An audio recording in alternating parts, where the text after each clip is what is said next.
କାହା ମୁହଁ ଅନାଇ ବଞ୍ଚିବି ଅର୍ଥାତ୍ କାହାର ମୁହଁକୁ ଚାହିଁ ମୁଁ ବଞ୍ଚିବି ଏକଦମ ହୃଦୟକୁ ଛୁଇଁଲା ଭରି ପଦଟିଏ ନୁହେଁ କି?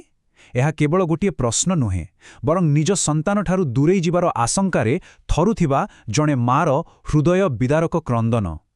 ଆଜିର ଏହି ବିଶ୍ଳେଷଣକୁ ସମସ୍ତଙ୍କୁ ସ୍ୱାଗତ।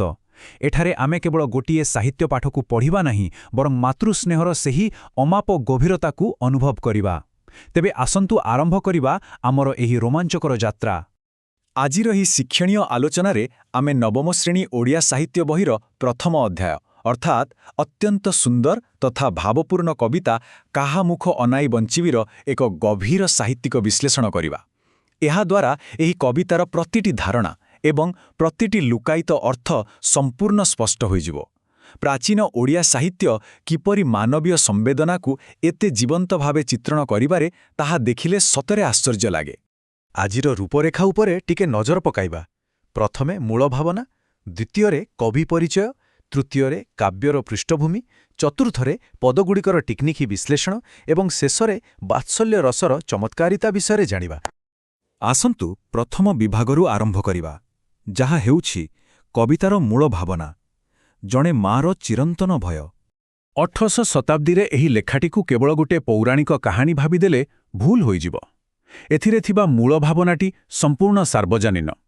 ନିଜ ପିଲାକୁ ନିଜଠାରୁ ଦୂରକୁ ଛାଡ଼ିବା ବେଳେ ପ୍ରତ୍ୟେକ ମା ମନରେ ଯେଉଁ ଭୟ ଆସେ, ତାହା ହିଁ ଏହାର କେନ୍ଦ୍ରବିନ୍ଦୁ। ମାତା ଯଶୋଦାଙ୍କ ମାତୃହୃଦୟର ଗଭୀର ମମତା ଏବଂ ସନ୍ତାନ ଶ୍ରୀକୃଷ୍ଣଙ୍କୁ ହରାଇବାର ଆଶଙ୍କା ଏଠାରେ ଏତେ ବାସ୍ତବିକ ଭାବରେ ବର୍ଣ୍ଣିତ ହୋଇଛି ଯେ ତାହା ଆଜିର ସମାଜରେ ମଧ୍ୟ ସମାନ ଭାବରେ ପ୍ରାସଙ୍ଗିକ ଲାଗେ। ବର୍ତ୍ତମାନ ଆମେ ଆଲୋଚନା କରିବା ଦ୍ୱିତୀୟ ବିଭାଗ ଅର୍ଥାତ୍ ଏହି ଅମର କୃତିର ସ୍ରଷ୍ଟା, ଭାବନା ଓ ରସର କବି ଭକ୍ତଚରଣ ଦାସଙ୍କ ବିଷୟରେ। କବି ଭକ୍ତଚରଣ ଦାସ 18ଶ ଶତାବ୍ଦୀରେ ଖୋର୍ଦ୍ଧା ଜିଲ୍ଲାର ରାଜସୁନାଖଳା ନିକଟବର୍ତ୍ତୀ ସାନପଦର ଗ୍ରାମରେ ଜନ୍ମଗ୍ରହଣ କରିଥିଲେ। ଜାଣି ଆଶ୍ଚର୍ଯ୍ୟ ଲାଗିବ ଯେ ପ୍ରଥମେ ତାଙ୍କ ନାମ ଥିଲା ବୈରାଗୀ ଚରଣ ପଟ୍ଟନାୟକ। ପରବର୍ତ୍ତୀ ସମୟରେ ଆଧ୍ୟାତ୍ମିକତାର ସନ୍ଧାନରେ ସେ ବୈଷ୍ଣବ ଧର୍ମରେ ଦୀକ୍ଷିତ ହେଲେ ଏବଂ ଭକ୍ତଚରଣ ଦାସ ନାମରେ ସୁପରିଚିତ ହେଲେ। ନିଜର ଦର୍ଶନ ଏବଂ କବି ପ୍ରତିଭାର ଏକ ସୁନ୍ଦର ସମନ୍ୱୟ ସେ ନିଜ ଜୀବନରେ କରିପାରିଥିଲେ। ରୀତିଯୁଗର ଅନ୍ୟତମ ପ୍ରସିଦ୍ଧ ବୈଷ୍ଣବ କବି ଭାବରେ ସେ ବେଶ୍ ପରିଚିତ ଥିଲେ। ତାଙ୍କର ପ୍ରମୁଖ ରଚନାବଳୀ ମଧ୍ୟରେ ମନବୋଧ ଚୌତିସା, କଳାକଳେବର ଚୌତିସା ଏବଂ ମଥୁରା ମଙ୍ଗଳ ଅତ୍ୟନ୍ତ ଲୋକପ୍ରିୟ। ତାଙ୍କ ଲେଖାର ସବୁଠାରୁ ବଡ଼ ବୈଶିଷ୍ଟ୍ୟ କ'ଣ ଜାଣନ୍ତି? ତାହା ହେଉଛି ଅତି ସରଳ ଓ ପ୍ରାଞ୍ଜଳ ଅଭିବ୍ୟକ୍ତି। ଖୁବ୍ ସାଧାରଣ ଲୋକଙ୍କ କଥାକଥିତ ଭାଷାରେ ଗଭୀର ଆଧ୍ୟାତ୍ମିକ ତତ୍ତ୍ୱକୁ ବୁଝାଇବାରେ ସେ ଥିଲେ ଜଣେ ନିପୁଣ ବିନ୍ଧାଣୀ। ତୃତୀୟ ବିଭାଗରେ ଆସନ୍ତୁ ଦେଖିବା ଏହି କବିତାର ପୃଷ୍ଠଭୂମି ବା ଦୃଶ୍ୟପଟ କ'ଣ, କାରଣ ଏହା ଜାଣିବା ନିହାତି ଜରୁରୀ। ଯେକୌଣସି ପାଠକୁ ବୁଝିବା ପାଇଁ ତାର ପ୍ରସଙ୍ଗ ଜାଣିବା ସବୁଠାରୁ ଗୁରୁତ୍ୱପୂର୍ଣ୍ଣ। କାହା ମୁଖ ଅନାଇ ବଞ୍ଚିବି କୌଣସି ସ୍ୱାଧୀନ କବିତା ନୁହେଁ, ବରଂ ଏହା କବିଙ୍କର ସୁପ୍ରସିଦ୍ଧ କାବ୍ୟ ମଥୁରା ମଙ୍ଗଳର ଏକ ବିଶେଷ ଅଂଶ। ପ୍ରାଚୀନ ଓଡ଼ିଆ କାବ୍ୟରେ ଅଧ୍ୟାୟଗୁଡ଼ିକୁ ଛାନ୍ଦ କୁହାଯାଏ। ଆମର ଏହି ଆଲୋଚ୍ୟ କବିତାଟି କାବ୍ୟର ଷଷ୍ଠ ଛାନ୍ଦରୁ ଗୃହୀତ। ସେହି ଛାନ୍ଦରେ ମୋଟ 20ଟି ପଦ ଥିବାବେଳେ ଆମ ନବମ ଶ୍ରେଣୀ ପାଠ୍ୟକ୍ରମରେ କେବଳ ପ୍ରଥମ 8ଟି ପଦକୁ ସ୍ଥାନ ଦିଆଯାଇଛି। ତେବେ ହଠାତ୍ ଏମିତି କି ବିପଦ ମାଡ଼ି ଆସିଲା ଯେ ଯଶୋଦା ଏତେ ବ୍ୟସ୍ତ ହୋଇପଡ଼ିଲେ? ଏହାର ମୂଳ କାରଣ ହେଉଛି କଂସର ନିମନ୍ତ୍ରଣ। ମଥୁରାର ରାଜା କଂସ ନିଜର ଧନୁ ଉତ୍ସବ ଦେଖିବା ପାଇଁ ଶ୍ରୀକୃଷ୍ଣଙ୍କୁ ଡାକିଛନ୍ତି ଏବଂ ଶ୍ରୀକୃଷ୍ଣ ମଧ୍ୟ ସେଠାକୁ ଯିବାକୁ ସମ୍ପୂର୍ଣ୍ଣ ପ୍ରସ୍ତୁତ। ମଥୁରାରେ କଂସ କିଭଳି ଭୟଙ୍କର ଯୋଜନା କରିଛି ତାହା ଯଶୋଦା ଭଲ ଭାବରେ ଜାଣନ୍ତି।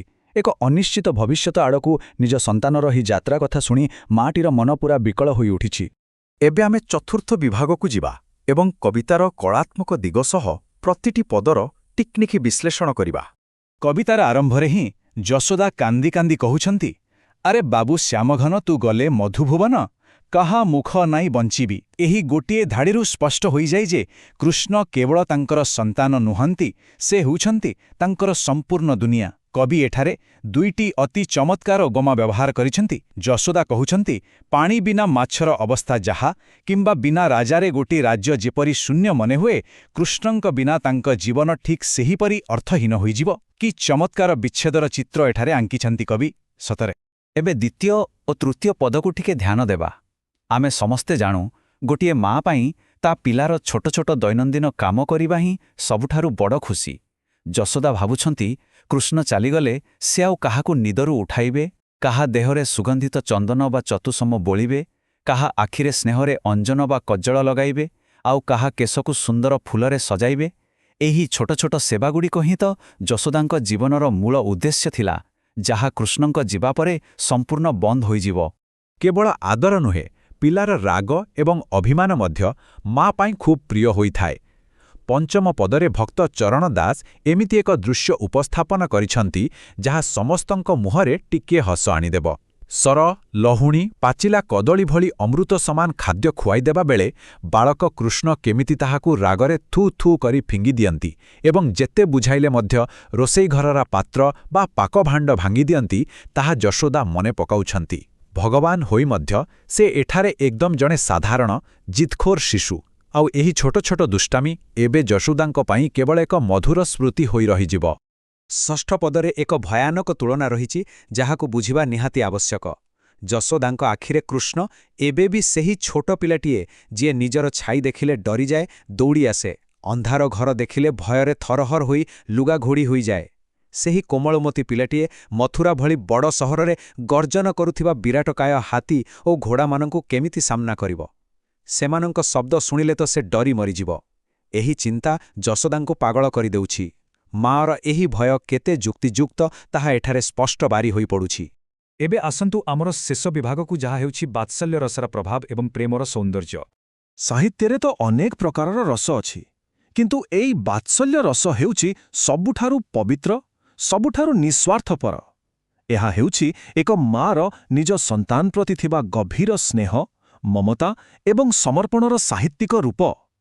ଭକ୍ତଚରଣ ଦାସ ଏହି କବିତାରେ ବାତ୍ସଲ୍ୟ ରସର ଏମିତି ଏକ ଝରଣା ସୃଷ୍ଟି କରିଛନ୍ତି, ଯେଉଁଥିରେ ପ୍ରତିଟି ପାଠକ ସମ୍ପୂର୍ଣ୍ଣ ରୂପେ ଭିଜିଯିବେ।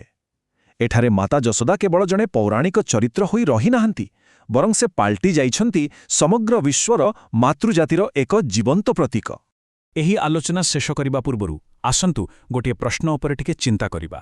କବି କିପରି ଜଣେ ମାଆର ସାଧାରଣ ମାନବୀୟ ଭୟକୁ ନେଇ ତାକୁ ଈଶ୍ୱରଙ୍କ ପ୍ରତି ଥିବା ଏକ ଅନନ୍ୟ କାଳଜୟୀ ଭକ୍ତିରେ ରୂପାନ୍ତରିତ କରିଦେଲେ। ଭାବନ୍ତୁ ତ, ପ୍ରାୟ 300 ବର୍ଷ ପୂର୍ବେ ଲେଖାଯାଇଥିବା ଏହି ଧାଡ଼ିଗୁଡ଼ିକ ଆଜି ମଧ୍ୟ ଆମ ଆଖିରେ ଲୁହ ଆଣିଦିଏ କାହିଁକି? କାରଣ ପ୍ରେମ ଓ ମାତୃତ୍ୱର କୌଣସି ସମୟସୀମା ନଥାଏ। ଆଶା କରୁଛି କବିତାର ଏହି ବାସ୍ତବିକ ଏବଂ କଳାତ୍ମକ ଦିଗଗୁଡ଼ିକ ଆଜିର ଏହି ବିଶ୍ଳେଷଣରୁ ସମସ୍ତଙ୍କ ପାଖରେ ସମ୍ପୂର୍ଣ୍ଣ ସ୍ପଷ୍ଟ ହୋଇଯାଇଥିବ। ଯଦି ସମ୍ଭବ ହୁଏ, ତେବେ ବହି ଖୋଲି କାବ୍ୟଟିର ଅବଶିଷ୍ଟ ପଦଗୁଡ଼ିକୁ ନିଶ୍ଚୟ ପଢ଼ିବାକୁ ଚେଷ୍ଟା କରନ୍ତୁ। ଏକାଠି ଏତେ ସମୟ ବିତାଇଥିବାରୁ ଅନେକ ଅନେକ ଧନ୍ୟବାଦ।